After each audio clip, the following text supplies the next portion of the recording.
Apa biasanya kamu duduk di atas orang asing saat pertama kali bertemu mereka? Si brengsek ini, aku akan segera menunjukkan kepadanya bahwa dia mempermainkan gadis yang salah. Tidak apa-apa, tolong jangan pukul dia. Jangan khawatir. Dan ini karena sudah memalak anak kecil. Tidak, kamu salah. Dia baru saja menyelamatkanku dari para tukang palak itu.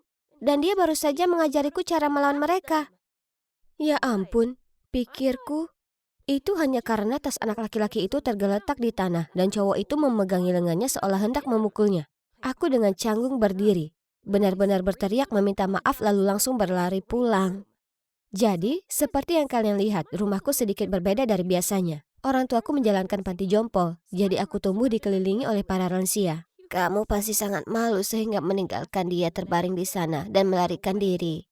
Pertama kali aku bertemu suamiku, aku juga menjatuhkannya dengan Dolio Cagiku. Mungkin anak ini adalah jodohmu? Tidak mungkin, Bu Jones. Tiba-tiba ayahku mendengus melewati kami. Oh tidak, aku tahu tatapan itu. Ada sesuatu yang buruk. Akhir-akhir ini keuangan kita tidak begitu baik. Aku mengejarnya untuk memastikan dia baik-baik saja. Dan menemukannya sedang berbicara dengan seorang pria di halaman. Saat melihatku, pria asing itu melambai padaku. Apa kamu kenal orang ini? Hah? Itu adalah pria yang hampir aku pukul sebelumnya. Benar, orang yang hampir kamu buat pingsan adalah anakku. Aku melihat semuanya, jadi aku mengikutimu ke sini. Dia bergaul dengan kelompok yang buruk dan kehilangan fokus pada studinya. Aku mau kamu mengarahkannya ke arah yang benar. Aku tidak mau menjadi babysitter. Maafkan aku. Sayang sekali panti jompo ini, kan? Sepertinya itu harus segera ditutup. Meski begitu, jika dibutuhkan, aku tidak keberatan menjadi sponsor utama. Hah? Ini gila. Jadi, yang perlu kulakukan hanyalah mengawasi putranya dan semua masalah panti jompo akan terselesaikan? Ayah bilang aku tidak perlu melakukannya jika aku tidak mau. Tapi bagaimana aku bisa mengatakan tidak? Oke, aku akan melakukannya. Jadi, aku akan pindah ke sekolah mana? Astaga, semuanya di sini sangat berkilau. Tapi jika aku punya pilihan, ini akan menjadi sekolah terakhir di kota ini yang ingin aku hadiri. Aku memasuki ruang kelas dan berjalan ke satu-satunya kursi kosong yang kebetulan ada di belakang. Aku hendak duduk, lalu... Beberapa cowok menarik kursi ke samping dan membuatku terjatuh. Sebuah tangan tampak menarikku ke atas. Tetapi ketika aku hendak meraihnya, tangan itu segera menariknya kembali. Membuatku duduk di sana dengan rasa malu. Sementara semua orang menertawakanku. Ups, maaf.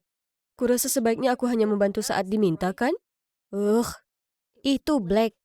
Aku langsung memasang kembali wajah dinginku, duduk dan memakai headphone. Berpura-pura seperti aku tidak mendengar komentar dari siswa lain tentang penampilanku yang sederhana. Cewek ini sepertinya menarik. Biasa, 1 juta jika kamu bisa memenangkan hatinya dalam sebulan. Setuju? Black melirik ke arahku dan mencibir pria itu. Gampang, sepakat. Jadi begitulah yang akan terjadi, bukan? Untungnya, aku belum menyalakan musik. Itulah sebabnya aku mendengar keseluruhan percakapan. Biarkan aku membantumu mendapatkan uang saku tambahan, Black. Dan tidak butuh waktu lama baginya untuk mulai melaksanakan rencananya.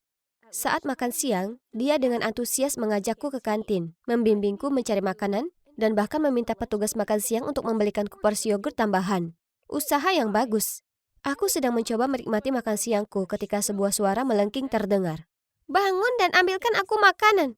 Aku ingin cupcake seperti milikmu. Sekarang. Astaga, kenapa beberapa cewek berpikir tidak apa-apa memperlakukan pria seperti ini? Karena frustrasi, aku pergi ke sana, mengambil kue dari nampan anak cowok itu dan memasukkannya ke dalam mulutnya. Nah, bahagia sekarang? Kasihan sekali. Lenganmu pasti patah sangat parah sampai kamu tidak bisa mengambil makanan sendiri. Biar aku yang bantu. Sama-sama. Apa kamu gila? Kamu sudah mati hari ini. Dia mengangkat tangannya hendak menamparku, tapi aku segera menghindar hingga menyebabkan dia jatuh ke tanah. Sedangkan aku dengan tenang duduk di sebelah cowok itu dan makan siang. Maaf karena menyia-nyiakan kuenya. Kamu bisa memakan yogurtku kalau kamu mau. Dia Kai, teman pertamaku di sekolah baru ini. Dia cerdas, pintar, dan memiliki catatan akademis yang sangat mengesankan.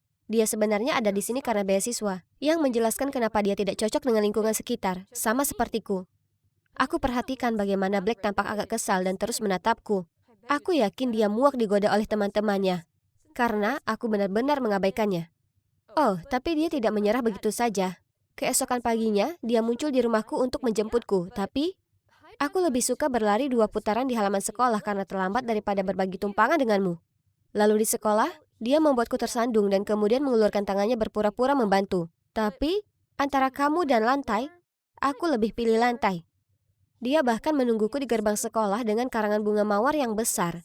Tapi aku hanya melihatnya sekali, lalu mulai terbatuk-batuk. Apa kamu alergi bunga?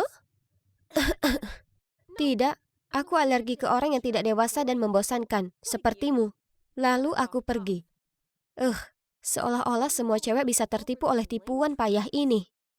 Hal ini berlanjut selama beberapa minggu berikutnya. Tapi suatu saat, dia mendekatiku di perpustakaan saat aku sedang belajar dengan Kai, dan memberiku sebuah kalung. Aku melihatnya lalu memberikannya kembali kepadanya dan berbalik untuk berbicara dengan Kai. Serius? Kamu menolakku karena kutu buku ini? Kai cerdas, gagah, dan canggih. Tidak sepertimu. Kalian cuma pembuat onar. Apa kamu meremehkanku? Oh, akhirnya. Aku bertanya-tanya berapa lama waktu yang dibutuhkan bagimu untuk mengetahuinya. Belum lagi, kamu tidak pernah membantu sekalipun dalam esai bahasa Inggris. Kamu ada di grupku, tapi mungkin berpikir The Grapes of Words adalah brand rock atau semacamnya. Jadi, kalau aku bisa menyelesaikan esai itu sendiri, maukah kamu berkencan denganku? Baik, tapi kamu harus mendapatkan nilai A. Kalau tidak, kamu bisa melupakannya. Dan trikku berhasil. Black benar-benar menyelesaikan esainya sendiri. Dia pintar, tapi dia malas belajar, dan itu membuatnya membuat kesalahan kecil. Saat esai itu diserahkan kembali, wajah Black muram. Dia mendapat nilai B. Dan meskipun dia tahu pelajarannya sudah berakhir, dia tetap tinggal di kelas untuk membaca kembali komentar gurunya. Sepertinya ini adalah pertama kalinya dia benar-benar berusaha melakukan sesuatu. Ada apa? Masih menyangkal kegagalanmu? Black berbalik tanpa menatapku.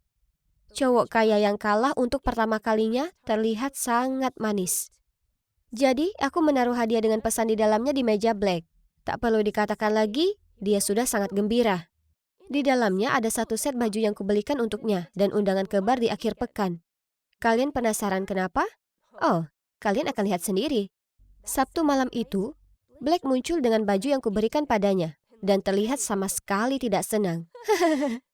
Aku tidak bisa masuk memakai ini. Itu sangat kuno. Teman-temanku akan menertawakanku. Kamu mengundang temanmu juga untuk membuktikan kamu memenangkan taruhan, kan?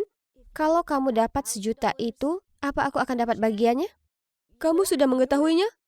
Awalnya aku cuma bercanda. Tapi sekarang, ayo masuk sekarang. Jangan khawatir, kita tidak akan lama di sini. Aku menyeretnya masuk, dan seketika itu juga teman-temannya tidak menyia-nyiakan kesempatan untuk menggodaku. Apakah ikannya terpancing? Ya, aku terjebak. Cepat beri dia uang. Keluarganya bangkrut dan sangat membutuhkan uang. Hah? Apa? Kamu berbohong. Lihat, dia memakai pakaian sumbangan. Bahkan pakaian bermereknya telah dilikuidasi. Aku mengedipkan mata pada Black dan dia langsung bereaksi. Pinjamkan aku uang. Aku butuh tempat tinggal, mobil sport, dan uang saku juga. Pada titik ini teman-temannya berubah menjadi jahat dan mengatakan kepadanya bahwa dia tidak lagi memenuhi syarat untuk menjadi anggota kelompok mereka. Kamu tidak perlu melakukan itu. Aku sudah tahu mereka cuma berteman denganku demi uang. Tapi seperti itulah orang-orang. Kenapa dia berpikir seperti itu? Dia pasti tidak pernah dirawat dan dicintai dengan baik. Singkirkan wajah itu. Ini kan kencan. Biarkan aku menebusnya untukmu. Sebuah bar yang cocok dengan baju itu. Jadi aku menyeret Black ke pesta malam kami. Aku memberitahu semua orang kalau aku membawa seorang teman untuk membantu. Dan para orang tua segera menyuruhnya melakukan segala macam hal. Bu Hastings memintanya memanjat pohon untuk menggantungkan tali lampu. Pak Derbyshire memanggilnya untuk memotong kayu untuk api unggun. Dan Pak Shaw ingin dia mencicipi bir buatannya. Lalu detik berikutnya, Black sudah duduk di singgasana drum. Sudah lama sekali kami tidak mempunyai relawan muda. Anak itu kelihatannya lumayan ganteng, kan? Aku melihat cara dia memandangmu. Dia tidak cocok untukku. Aku mengangkat bahu sebagai tanggapannya, dan tiba-tiba merasa kecewa. Ya, aku menyukai sisi berbeda dari dirinya, tapi kami berdua masih berasal dari dunia yang berbeda. Keesokan paginya di sekolah, aku masih melihat Black berkumpul dengan teman-temannya yang rakus. Sepertinya dia belum mempelajari pelajarannya. Frustrasi karena semua usahaku sia-sia, aku membuka lokerku. Catatan apa ini? Temui aku di perpustakaan jam 6 sore ketika semua orang sudah pulang. Aku punya kejutan untukmu. B. Aku tidak seharusnya seperti ini kan? Menunggunya di perpustakaan berjam-jam sampai semua orang pergi, gugup dan bersemangat. Namun begitu orang terakhir pergi, lampu tiba-tiba padam dan pintu perpustakaan terbanting hingga tertutup. Apa yang terjadi? Mungkinkah surat itu bukan dari Black? Aku berteriak karena ketakutan. Itu benar. Aku mungkin unggul dalam seni bela diri, tapi aku benci kegelapan. Dengan tangan gemetar aku memutar telepon untuk menelpon Black. Dan kemudian merosot ketakutan dan terisak. Pada saat itu, suara pintu terbuka mengagetkanku. Begitu pintu terbuka, aku segera berlari memeluk Black. Apa kamu baik-baik saja? Aku tidak percaya Chloe melakukan ini. Sudah kubilang jangan mendekati mereka. Hah? Ini bukan suara Black. Freya, kamu baik-baik saja? Ya Tuhan, Kayla yang membuka pintu untuk menyelamatkanku. Tapi kupikir... Aku segera melepaskannya, lalu lari karena malu. Aneh, saat aku dalam bahaya, orang pertama yang terlintas di benakku adalah Black. Mungkinkah aku sangat menyukainya? Saat itu telepon berdering. Itu ayahku. Bu Jones menderita serangan jantung dan memerlukan operasi segera. Tapi biaya operasinya mahal sekali. Dari mana kami dapat uang sebanyak itu? Ah iya, ayah Black. Jadi aku menelponnya. Halo, apakah ini Tuan Morris? Black berhenti berkumpul dengan teman-temannya dan mengerjakan pekerjaan rumahnya. Aku sangat membutuhkan uang sekarang. Tolong, ini mendesak. Apa kamu mengajakku kencan karena uang dari ayahku? Ya Tuhan, sepertinya Black mendengar semua percakapan. Aku...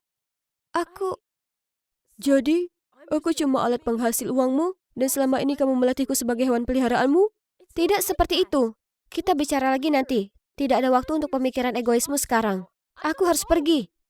Aku berlari gila-gilaan ke rumah sakit. Orang tuaku putus asa dan uang belum juga sampai. Jadi aku menelpon Pak Morris sekali lagi.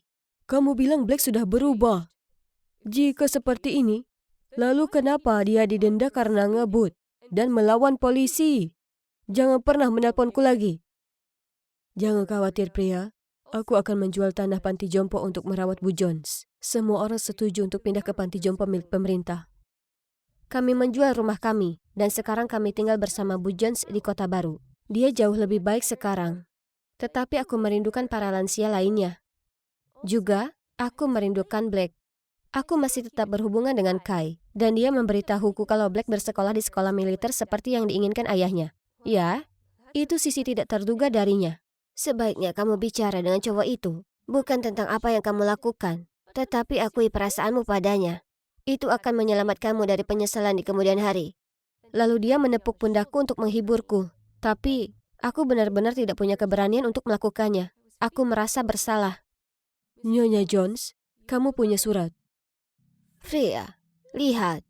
Ini undangan ke konser panti jompo. Ini konser kita, kan? Dengan gemetar aku menerima undangannya. Apa ini? Aku mendorong kursi roda Nyonya Jones ke pintu panti jompo bernama Bunga Matahari. Saat kami masuk, kami semua menangis. Semua orang ada di sana.